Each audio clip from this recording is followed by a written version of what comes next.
The Galactic Council's emergency session had lasted 47 standard hours. Representatives from 12 species sat in stunned silence as the quantum readings flickered across holographic displays, each number more terrifying than the last. The Void Leviathan, a cosmic entity older than most civilizations, had awakened from its millennia-long slumber in the Andromeda sector. Ambassador Veltar of the Crystalline Hegemony spoke first, her prismatic form refracting the chamber's light into anxious rainbows. The entity's dark matter emissions are off the scale. 3 systems have already gone silent. Our most advanced warships can't even approach within a light year without their crews. Changing. The reports were consistent across all species. Ships that ventured too close to the Leviathan returned with crews speaking in ancient tongues that predated galactic civilization. Their eyes had turned obsidian black, and they spoke only of the great silence that awaited all sentient life. High Admiral Zekth, whose species had conquered a quarter of the galaxy through superior technology, slammed his 6-fingered fist on the crystalline table.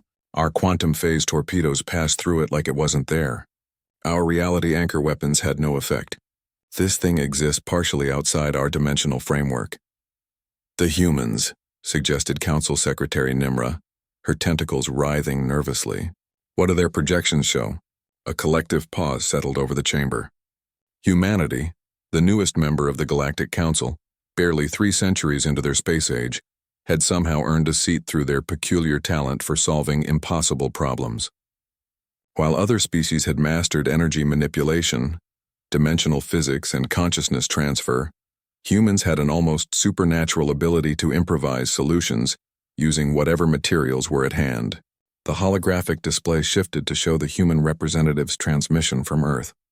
Dr. Sarah Chen, wearing a simple blue jumpsuit, stood in what appeared to be an ordinary workshop surrounded by conventional tools and mechanical components. Council members, Dr. Chen began, her voice steady despite the cosmic horror bearing down on them all. We've analyzed the Leviathan's quantum signature. You're right. It exists across multiple dimensional phases simultaneously. Your weapons can't touch it because they're designed to affect matter and energy within our reality. Zekth's mandibles clicked in frustration. Then you agree the situation is hopeless? Dr. Chen smiled, that peculiar human expression that other species found both unsettling and oddly reassuring. Not exactly. See, while you've been trying to fight this thing with exotic matter and quantum weaponry, you've overlooked something fundamental. She turned to her workbench and picked up what looked like a primitive mechanical device. Gears, springs, and metal components that belonged in a museum rather than a cosmic crisis.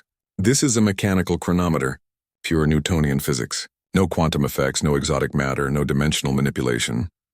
The council watched in bewilderment as Chen began assembling components with practiced efficiency. Her hands moved with the confidence of someone who had built and repaired countless machines, treating each tool as an extension of her will. The Leviathan phases through our reality because it's adapted to modern weapons that rely on quantum mechanics and energy manipulation. But there's something beautiful about simple machines. They exist in a fixed relationship with baseline reality. They can't be phased through or dimensionally shifted because they're too honest. As she worked, Chen explained her theory. The Void Leviathan was ancient beyond measure, but it had evolved in a universe where matter and energy followed different rules. When faced with the quantum uncertainties and probability fields of modern weapons, it simply shifted its existence to dimensions where those attacks couldn't reach. But a wrench? Chen held up a simple steel tool, its surface scarred from years of use. A wrench doesn't care about quantum mechanics. It doesn't negotiate with probability fields. If it hits something, that something gets hit. Period. The plan was audacious in its simplicity, using humanity's vast network of colony ships and trading vessels, none of which relied on exotic technologies. They would approach the Leviathan with mechanical devices. Simple machines, basic chemistry, and old-fashioned physics that operated according to laws the ancient entity couldn't circumvent. Chen's workshop became the model for humanity's response. Across human space, engineers and mechanics worked around the clock, building devices that would have been laughable to any advanced civilization. Mechanical projectile launchers, chemical explosives, kinetic impactors guided by purely mechanical targeting systems. The other species watched in amazement as humanity's primitive fleet approached the Void Leviathan. Where advanced warships had been repelled or corrupted, human vessels pressed forward using technologies that were centuries old by galactic standards. The first impact came from a simple kinetic projectile, a tungsten rod accelerated by chemical propulsion and guided by mechanical gyroscopes. The Leviathan, which had phased through quantum torpedoes and dimensional weapons, suddenly convulsed as the basic physics of mass and velocity asserted themselves. For the first time in the crisis, the cosmic entity registered damage.